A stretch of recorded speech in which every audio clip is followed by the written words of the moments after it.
Hello everyone, welcome back to RH Builders. So of course, last thing we did at the end of yesterday was we went ahead and ripped up the rest of the flooring in this bathroom that I believe we will have to rip up. I don't think we'll have to do the toilet because I think I can do it from underneath. Well, that's what I'm going to try to do. But before that, we need to check on our mud real quick. I really don't think it's all going to be dry. I want to check the spots that I put the most mud in, because even though like this right here is dry and I could probably sand it, maybe add a little more mud if I needed to, but I think it'll be fine anyways. But I don't want to go ahead and go through all the trouble of sanding and mudding spots if I can't do it all. So this was one of the spots where I put a lot of mud. Don't think it's really visible on camera, but this right here is slightly darker than the rest. So I would say that's not dry yet. The other place where I did a lot was in this corner. In the corners, it usually uses a lot. And you can see this on camera. I can tell from looking at the camera. But from about here down to here and about yay wide, you can see where it is a lot darker than the rest of the mud. So that mud is definitely not dry yet. So we'll give it another day and to dry, and then we'll worry about that. But that's okay, we got plenty else to do. So we're gonna go ahead and go out to the porch and replace that twisted 4x4. Probably not gonna replace the whole handrail just yet. Just because it's a smaller thing. I want to try and get the jacking type stuff done. So if I replace the post, build a T-post for that, replace that, then I can cut that same T-post down or use what's left over, possibly we'll just see, to go ahead and go in the bathroom and jack it up in there. So just to save material, make the most use out of it, I'm going to do the post outside first, then we'll go back in there. So we'll just see how it goes.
All right, so I got that post in. That post actually is not supporting the roof. I found that out when I took the siding back, which is nice. It made it a lot easier to replace it. I temporarily fastened the old handrail back in just in case anyone was to come out here and try and walk up these steps. At least it'll be, something there. And it's actually pretty sturdy. I'll probably leave the strap there as well, which definitely makes it sturdy. So, but again, we'll replace that later and use the 4x4 I cut out to jack up underneath the house. Anyways, move on to the next thing.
All right, so we got that all finished.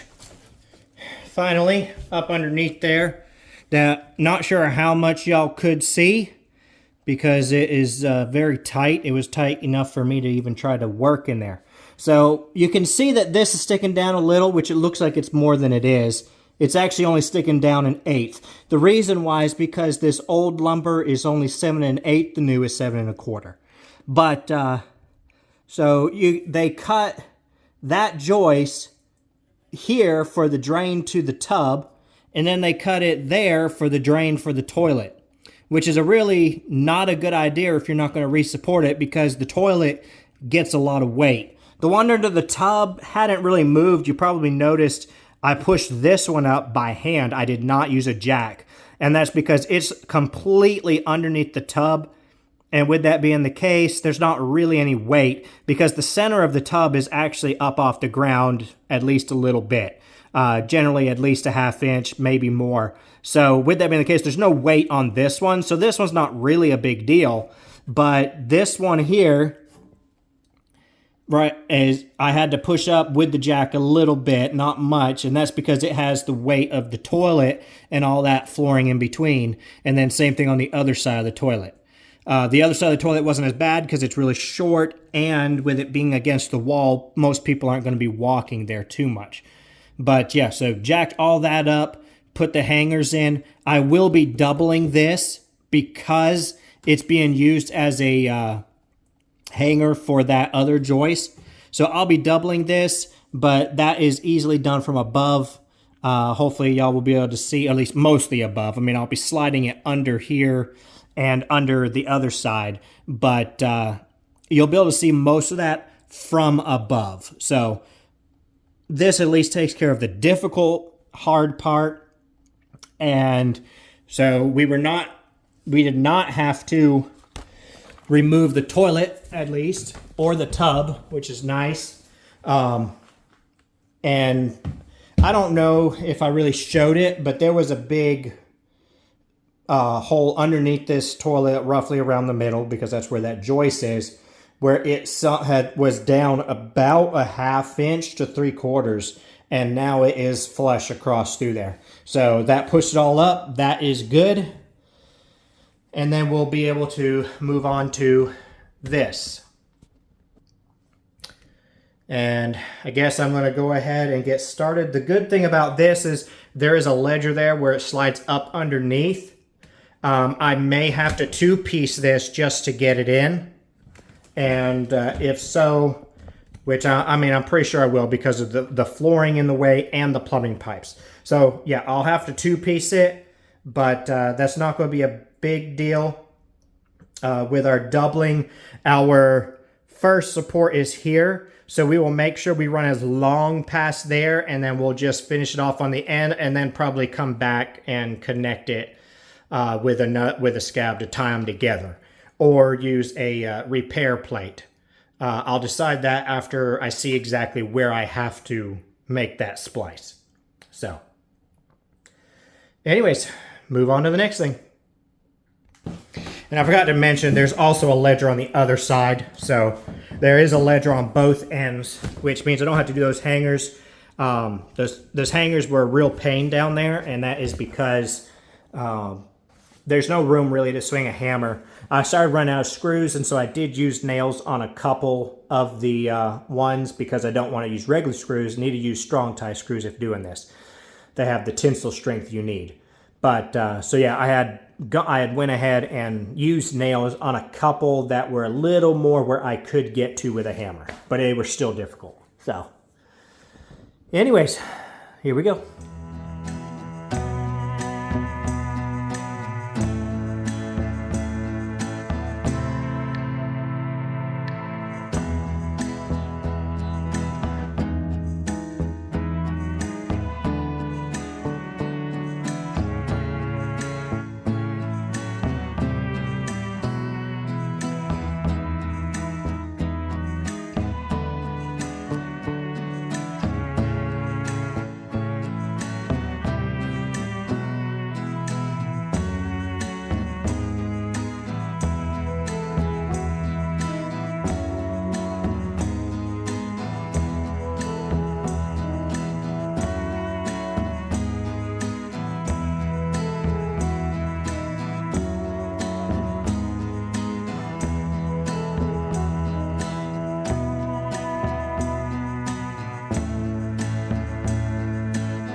All right, everyone.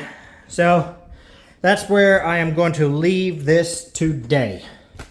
I'm going to have to get a repair plate for over there and up under here, but y'all can't see over there. So, and it's tight. I'm not going to try and take the camera over there again. But I'm going to do that tomorrow after I get the repair plate. But this floor is leveled out. I don't want to put the flooring back down because I need to do that repair plate, and I also need to do the electrical in that closet that is behind me. Another thing is I'm going to need to fix the hot water going up in the shower unless he wants to do it himself. So that is what was dripping. They had a T coming in and going up to the shower and going through over to the sink, and it was barely in. It was sitting at an angle and everything, and it is copper, so I knew it couldn't have a good weld on it. And it was dripping. So, but anyways, when I jacked the floor up and everything is level, that raised that fitting just a little bit, and it popped and blew out.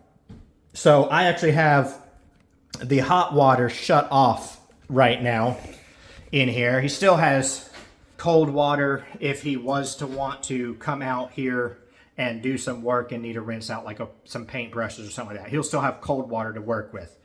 But that's also, I don't know. I'm assuming when I would walk in front of the camera, you've probably seen I was all wet down through the backside and my knees when I would come out of the hole from the front. Is because it's muddy down there now. It was a little bit muddy, but because that pipe burst and a whole bunch of water comes spraying out, it's a lot more muddy now. So, but at least, like I said, we got the floor repaired. We've got the issues taken care of. The only thing we got to do is put down subflooring and do those few little minor things like that. Those plates, which are not going to be difficult to do. I just have to get them.